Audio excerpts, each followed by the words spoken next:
I have the most lovely client. She is a mom and she has many children, 5 boys to be exact. And she and I were recently talking and she was telling me how much she is dreading summer. I was like, why are you dreading summer? And actually, many people dread summer. I'm trying to get to the bottom of this, and the thing that I'm discovering is that there is a distinguishing factor that makes moms happy and excited for summer, and that distinguishing factor is all about you in the best way.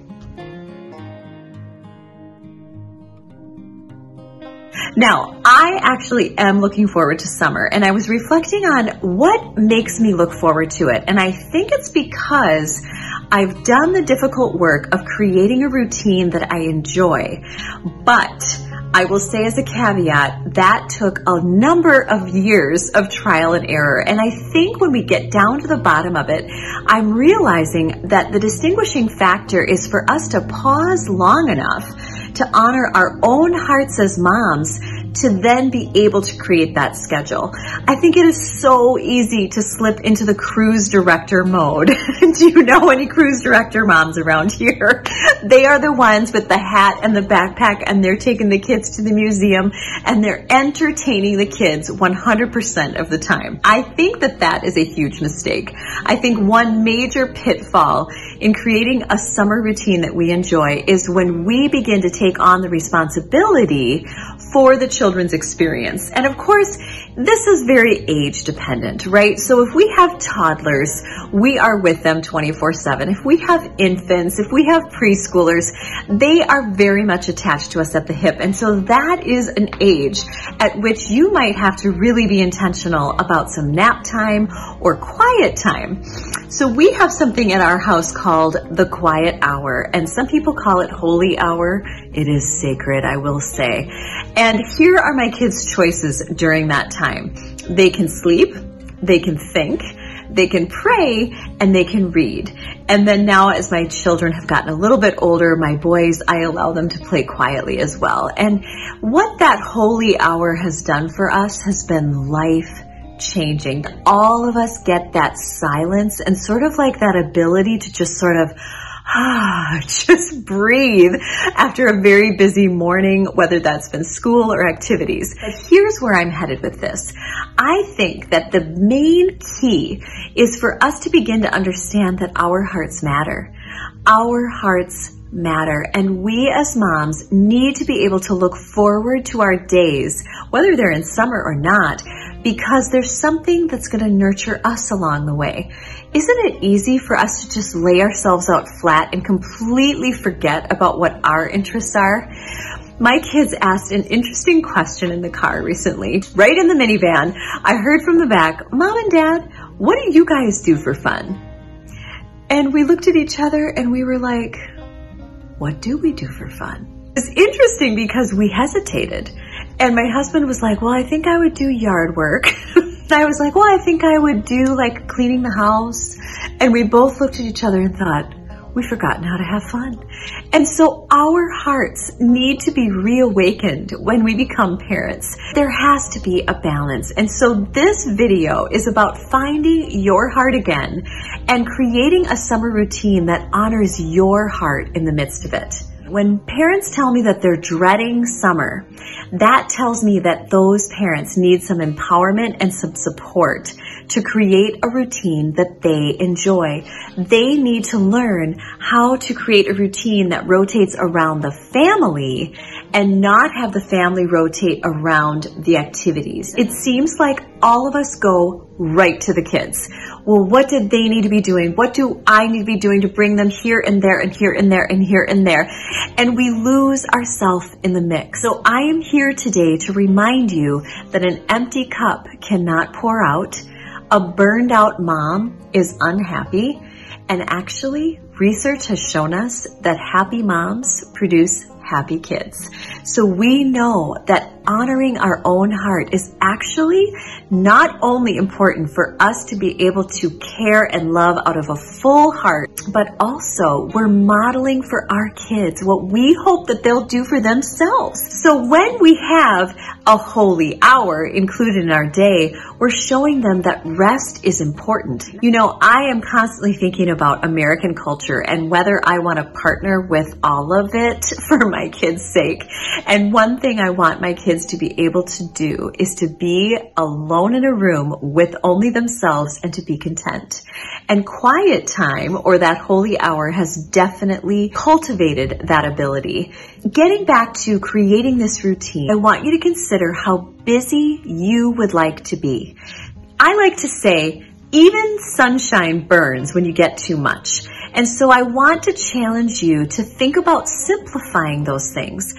Is there a way to do less? So if you're a mom who really values outings and doing things, and you might believe that that's what your kids need to be happy, I want to challenge you that bringing them home and actually simplifying might actually be the countercultural thing that brings happiness into the picture. And I really had to consider, like when my kids were younger, how much of a cruise director I really wanted to be. And it occurred to me that I was taking on too much responsibility to entertain them, to keep them happy. And I had all these beliefs about what a good mom does. And I want you to just like throw that out the window for a minute and just chuck all of your former notions and ideas about what a good mom does in the summer.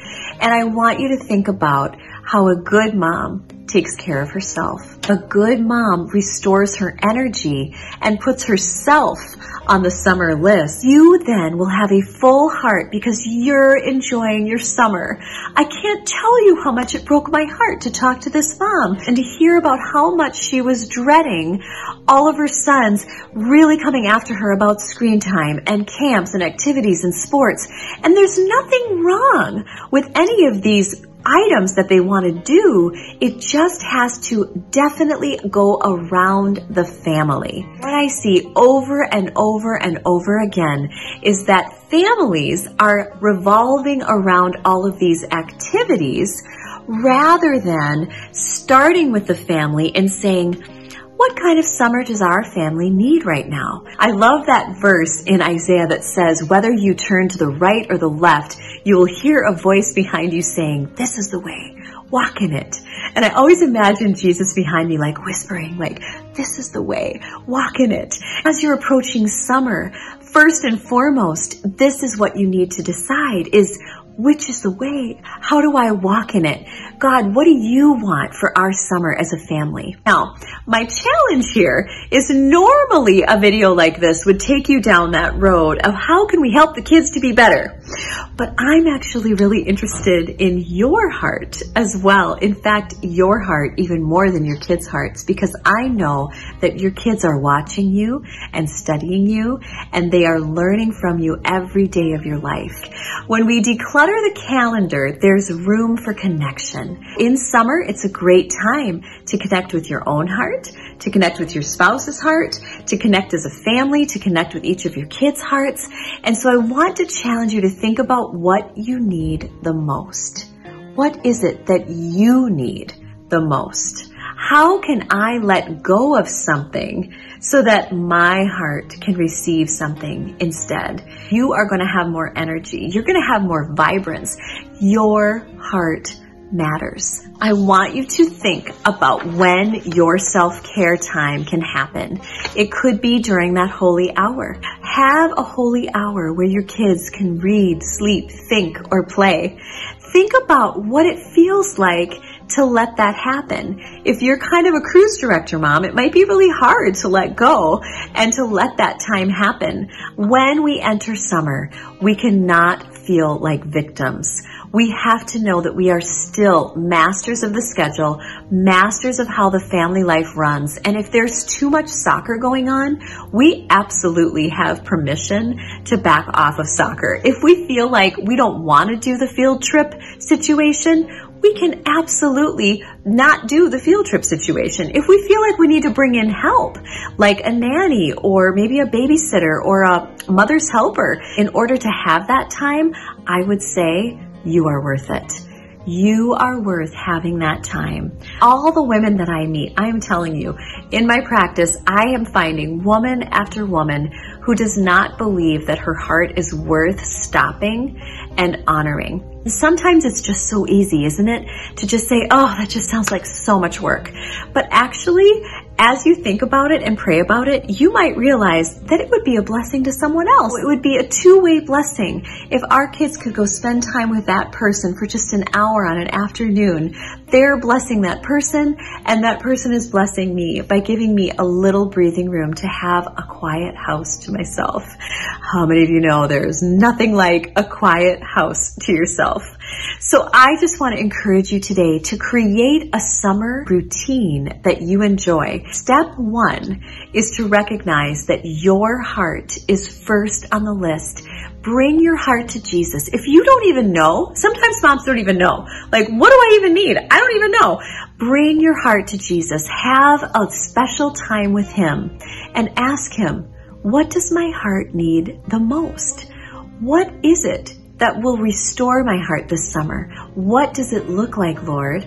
And then ask yourself, how will I know that I have a summer that I'm looking forward to? That's the magic question. What would that actually look like? Asking that question gets you there so much faster. Stay the course, because there will be this voice inside of you that says, oh my gosh, this is just so much work. You need to know that actually taking care of yourself and putting yourself on the list for summer absolutely is not selfish. It is not at all about you in the sense of a selfish, vain focus.